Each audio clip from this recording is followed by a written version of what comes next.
Donc voilà les gars, avec Naya, on vous souhaite la meilleure ouverture à tous.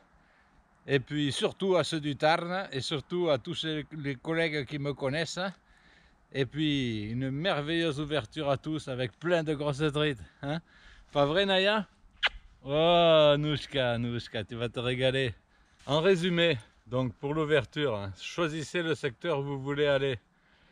Si vous pouvez, allez repérer, parce que si les conditions ne sont pas très bonnes, peut-être que ça vaudra mieux de changer de secteur. Donc premièrement, choisir son secteur. Deuxièmement, aller repérer. Troisièmement, quelle va être la météo. Quatrièmement, adapter votre technique de pêche à la météo. J'essaye de pêcher assez vite, justement, pour repérer l'endroit. Hein. Donc c'est plutôt du repérage que je fais que de la pêche. Hein. Moi j'ai pris la canne parce que la pêche est ouverte, c'est tout. Le sujet de la vidéo, c'est comment préparer son ouverture et quelques conseils pour réussir son ouverture. Donc j'avais pris mon fidèle matériel là, mais bon, tout ça pour rien prendre, ne pas avoir une touche. Donc là aussi à la pêche, donc bien sûr la qualité du pêcheur ça y fait, mais ça y fait à condition égale. Je dirais que le plus important à la pêche, c'est les conditions de pêche, les conditions météorologiques qui agissent sur la physiologie des poissons. Et donc ça, c'est très très important, c'est le truc numéro 1. Donc là aussi, vous pouvez faire quelques essais et travailler sur la pression atmosphérique et sur la phase lunaire. Ça peut être très intéressant. Après, je dirais les jours où ça ne mord pas du tout, faut pas trop insister, il vaut mieux changer d'endroit rapidement. Changer d'endroit, changer de technique. Voilà, c'est ce que je conseillerais. Moi personnellement pour l'ouverture dans les eaux en général qui sont froides, je préfère pêcher aux appâts naturels ou au verron. C'est ce que je fais. Pendant tout le mois de mars en général, mars, début avril, s'il fait toujours frais, je pêche au verron ou je pêche au verre. Et ça marche très bien. Au leurre ou à la cuillère, les poissons ne sont pas très actifs. Et... bon, ça dépend aussi dans quelle région on habite. Hein, puisque le printemps, si vous habitez vers la Côte d'Azur, vous pouvez pêcher rapidement au leurre. Si vous habitez en Alsace, c'est un peu moins.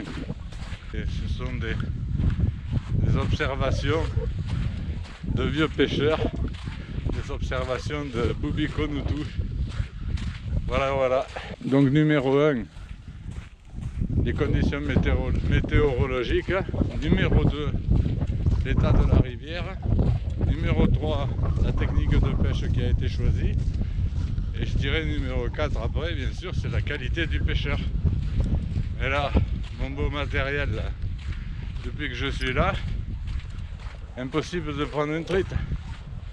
Alors que si je pêchais au verre ou au toc, peut-être j'en aurais fait quelques-unes.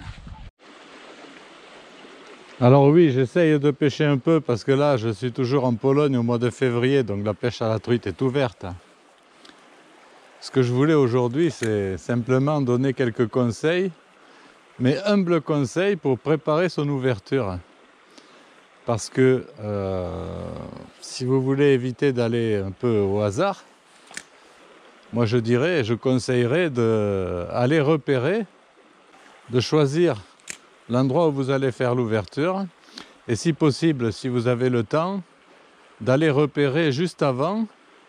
Vous allez à cet endroit et comme ça vous pourrez juger le niveau de l'eau par exemple.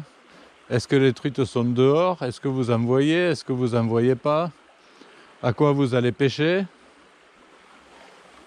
Vous choisissez votre technique un peu en fonction pour augmenter vos chances de réussite. C'est tout. Si vous avez le temps, pourquoi pas, hein? Il y a même des gens qui vont s'entraîner, c'est-à-dire ils vont avec des leurres ou des cuillères sans hameçon, histoire de pêcher pour voir si c'est des truites qui tapent. Il y en a qui le font, hein? Donc par exemple, là, je vois que l'eau est haute. Donc si j'allais faire l'ouverture ici, moi je pense que je la ferais plutôt aux appâts naturels, au toc, au verre. Vous voyez? C'est ce que je ferai. Arbre qui a été fraîchement abattu par les castors. Et il est bien coupé, hein? Tiens, voilà un trou de castor. Voilà un trou. Ah ah. Donc là, il y en a. Peut-être un jour, je pourrais en voir un. J'aimerais bien, hein?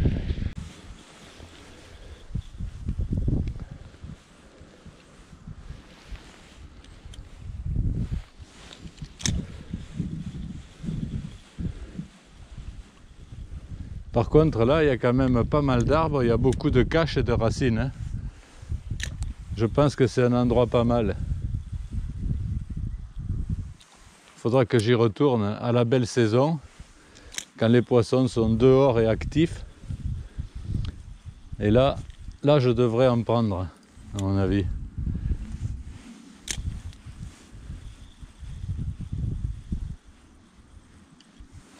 Mais bon, je vous disais, donc si vous avez les moyens, allez, faites du repérage pour l'ouverture. Je pense que on s'y retrouve.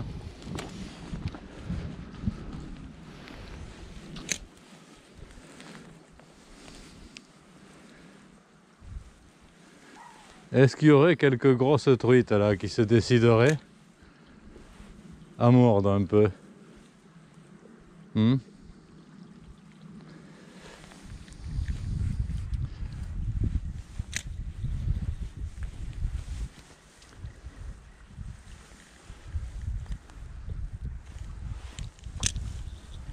Pas trop, pourtant il y en a. Je sais qu'il y en a. Moi, si j'étais une grosse truite là, je sauterais sur cette cuillère.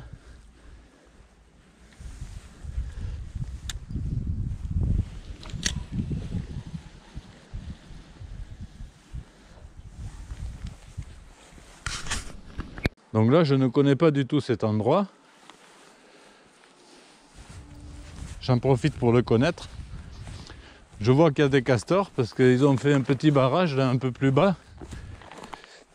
Et ils ont abattu quelques arbres. Donc c'est qu'il y en a. Par contre, on ne les voit jamais, hein. Ça, c'est assez curieux. On ne les voit jamais le jour. Je pense qu'ils sortent la nuit. C'est ce que j'en déduis, mais bon, je sais pas trop en fait.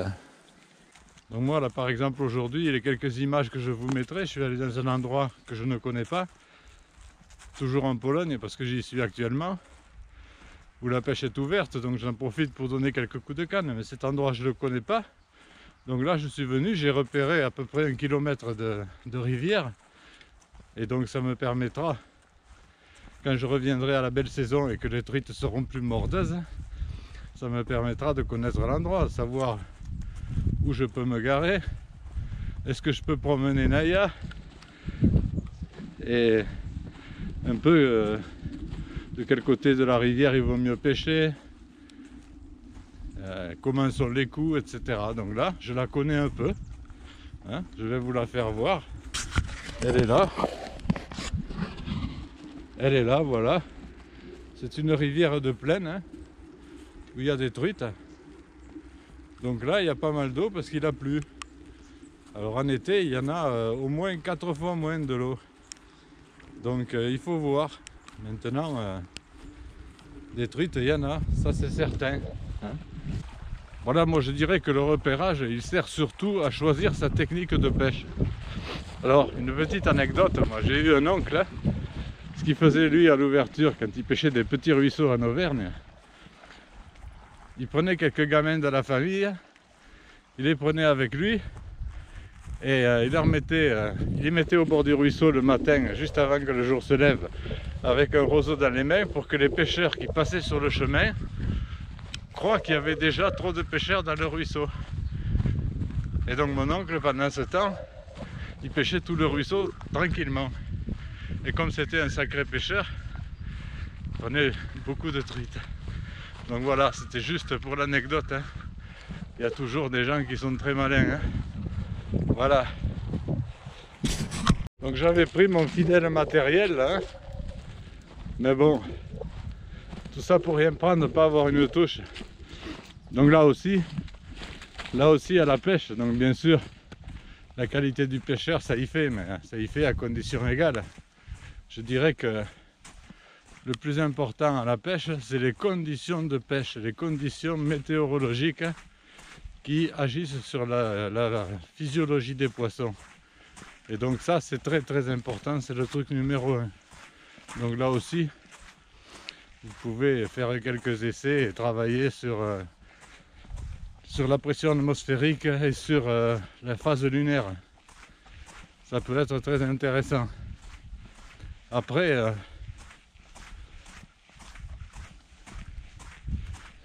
je dirais les jours où ça ne mord pas du tout, faut pas trop insister, il vaut mieux changer d'endroit rapidement. Changer d'endroit, changer de technique. Voilà, c'est ce que je conseillerais. Moi personnellement pour l'ouverture dans les eaux en général qui sont froides, je préfère pêcher aux appâts naturels ou au verron. C'est ce que je fais. Pendant tout le mois de mars en général, mars, début avril, s'il fait toujours frais, je pêche au verron ou je pêche au verre. Et ça marche très bien. Au leurre ou à la cuillère, les poissons ne sont pas très actifs. Et... bon, ça dépend aussi dans quelle région on habite, hein, puisque le printemps, si vous habitez vers la Côte d'Azur, vous pouvez pêcher rapidement au leurre. Si vous habitez en Alsace, un peu moins. Alors, voilà, ce sont des observations de vieux pêcheurs, des observations de Boubi Konoutou. Voilà.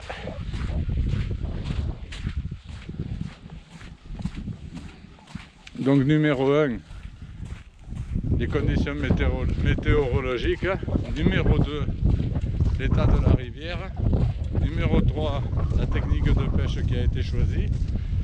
Et je dirais numéro 4 après, bien sûr, c'est la qualité du pêcheur.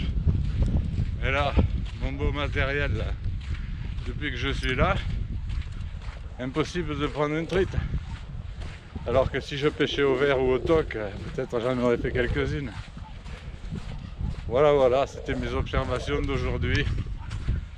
Allez, je vous dis à tout à l'heure.